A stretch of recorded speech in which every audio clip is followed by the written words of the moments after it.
Everyone, it is Kate here with my August wrap-up for you. I read a total of 9 books in August and a surprising amount of mysteries. I had no idea my month was so dominated by mysteries, but I will just start telling you about all of the books that I read. And the first was The Weed That Strings the Hangman's Bags by Alan Bradley.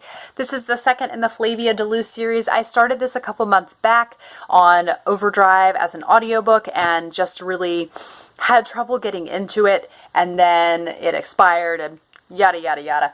I finally finished it and I did enjoy this one. I just wasn't as invested in the mystery, so it did kind of take away the enjoyment somewhat to an extent.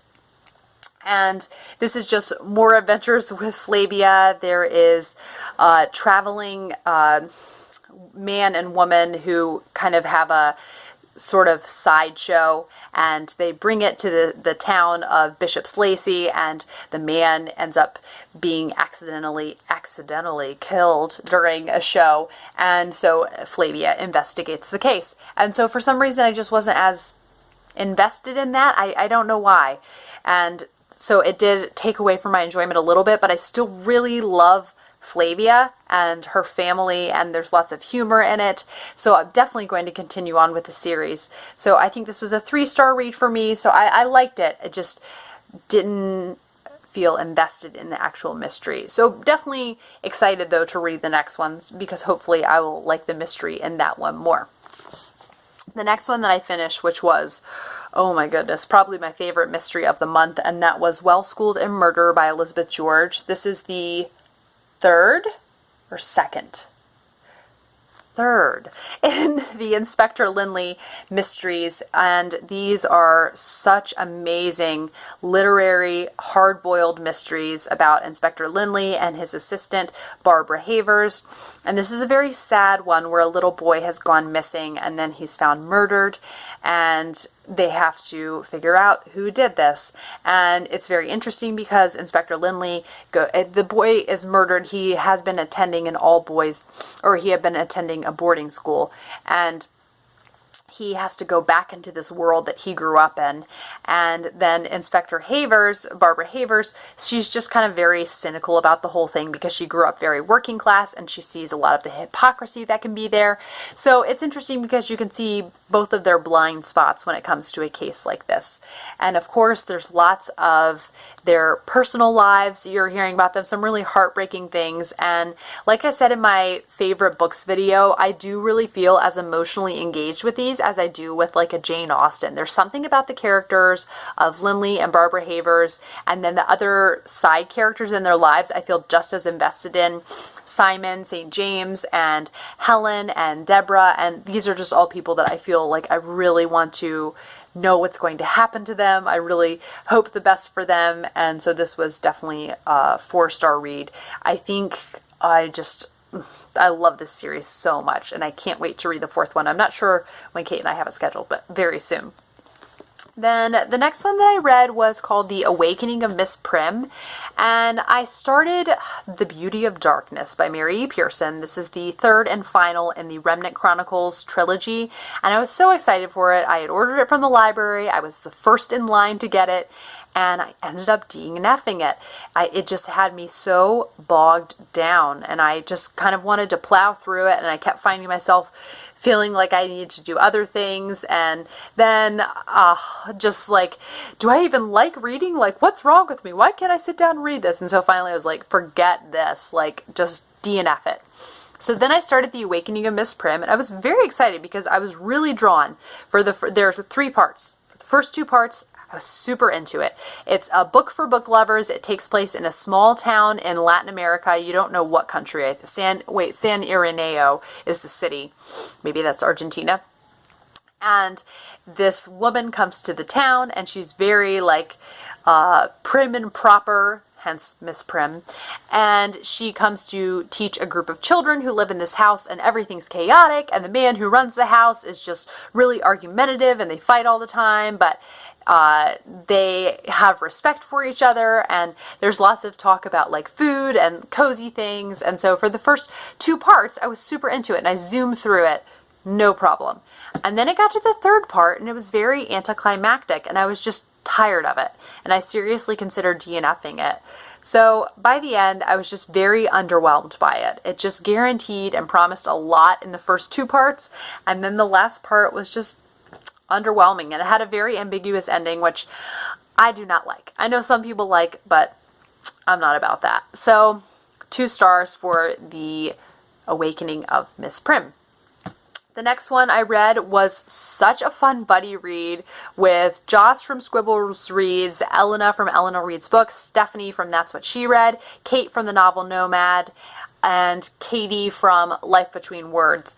And Sarai from Sarai Talks Books started out, but she DNF'd it towards the beginning because she could just tell it was not something she was interested in, which I really respect, and you should just like get out while you can. If you know it's not the type of book you're not, if you know it's the type of book you're not into, then you're just not into it. Anyhow, it started out really great. The tension building was excellent, and we got maybe halfway through it, and I was really excited. I couldn't wait to read it every day. And then we all kind of agreed that the ending was predictable, which doesn't necessarily bother me, but also that I felt like it just didn't go deep enough, and that we didn't get to know the characters enough, which I was talking with Joce about this because she reads a fair number of thrillers, and I was like, is this what a lot of thrillers are like? And she thought it was kind of like a below average thriller. It starts out super exciting where all these women go to a hen party. That's what they call bachelorette parties in the UK, and they're all staying there, and then you find out it also starts out where this main character, Nora, is in the hospital. That's the beginning of the book, so it's not a spoiler, and so you know something went wrong at the hen party. So it was fun, and it definitely made me want to try out her new book, The Girl in Cabin 10, so I already have that. It's by Ruth Ware. I already have that reserved at the library, and I'm looking forward to doing that one. Then the next one that I read is the second in the Amory Ames series, Death Wears a Mask, and this follows Amory Ames and her husband Milo again when there is a masked ball and someone is found dead. And so Amory has to investigate, and she also has to kind of get her marriage together and see if she and Milo can make it. And I absolutely love this. I'm really excited about this series. I will definitely be checking out the 3rd one, which comes out in October, so very appropriate, the end of October. I went ahead and reserved a copy at the library. Really looking forward to that. And I gave this 4 stars. I just really enjoyed it.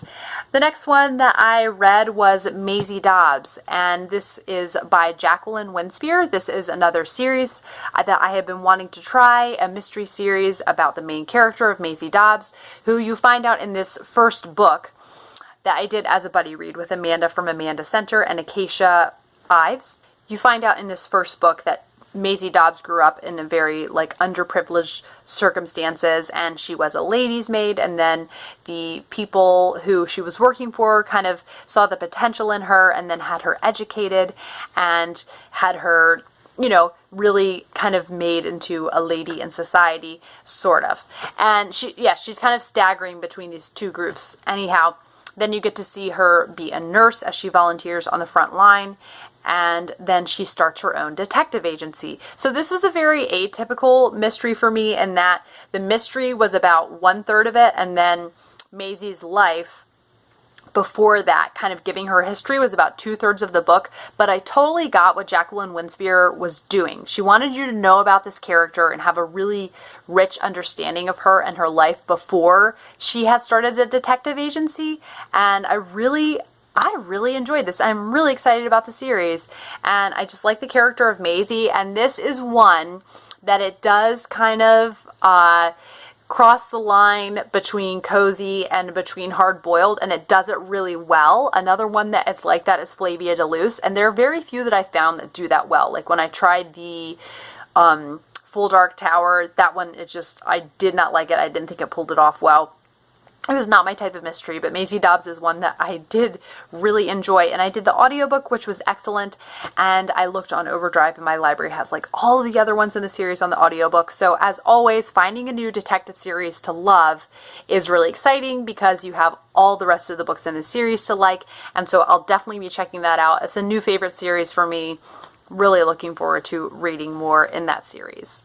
Then the next one that I read that I just smile every time I think about it, I cannot help it, was Pilgrim's Inn by Elizabeth Gouge. This is the second in the Elliott family trilogy, I don't want to say much as like an explanation because of spoilers, but you just see all of the characters you met in the first one about, I think it's maybe 5 years later than when that happened, and you get to see some new characters also, and this is just so incredibly emotionally engaging, and I just love it. And it's so heartwarming, and it ends at Christmas, and it was just wonderful. I just smile every time I think about it, and I can't wait to get to the final one. The penultimate book that I read in August was Death at Wentwater Court. This is by Carola Dunn. Stephanie of That's What She Read sent me a BuzzFeed list of like mysteries Downton Abbey fans should check out, and this was one of them. And I saw it so I was looking at it on Goodreads, and it is about Daisy Dalrymple. The name first off drew me in, and then it's about Daisy Dalrymple, who is a reporter for Town and Country magazine and goes around to these different estates in England and writes, and while she's there, a murder happens at each of these estates, lo and behold. And so I was like, sign me up, I'm done, I want to read this. And as far as I can tell, I think there are about 20 books in the series, some really high number, so it's a lot of material to get to, and I really enjoyed this. It kept getting pushed back because of other reading I was doing until the very end of the month. And so I tried to read this yesterday all in one day, and I got to page 160, and this was 215 pages long. So I didn't have much to go. So I finished the rest of it today, and it's so fun. Yeah, Daisy travels to this estate. She's going to write for Town and Country, and this man is found under the ice in the pond outside the house, and this happens right after Christmas. So it's winter, and it was just exactly what I wanted it to be. I'm finding I do really like the cozy genre even more than I knew I did. So another series for me to kind of check out and go through slowly but surely. And then the final book that I finished that I have so many feelings on, but I'm not even going to think about doing a review for a couple of weeks. And that is The Light in August by William Faulkner. So this was even more intense than As I Lay Dying. Even more intense.